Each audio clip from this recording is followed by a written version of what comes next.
Mga kamam, for today's video, so magpabunot ko sa mga bata, kaya na ako'y ihatag. Karon kay duha na lang man ni akong drawing book. So para walay kuan, walay magselos ni nganong duha ra kinagat, so magbunot na lang. Kay duha na lang man kabuk bilin para fair sa tanan. Kung kinsay mabunutan, mo na dito ang swerte.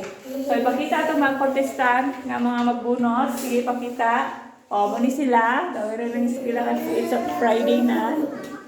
Una, magbunot ko sa una o kinsa ang una makadawat sa drawing book. Sige, ato sa uyug-uyugon. Uyug-uyugon nato mga kamam. Uyug-uyugon nato kung kinsa ang swerte nga makadawat karong buntaga. So, gunit isa.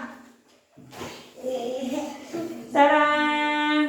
Rosalyn! Tanawa, Rosalyn. So, si Rosalyn ang atong matagaan sa drawing book. Sunod! Sunod, magbunot ang buta. Ato na po ni uyug-uyugon. Si Rosalyn natin ipabunot. Sige, bunot inday. Yatag yan kay ma'am. Sige. Guniti sa do. Be, kinsa ang swerte nga makadawat sa ato ikaduha nga drawing book? Jenny! Tanawa mga kamam.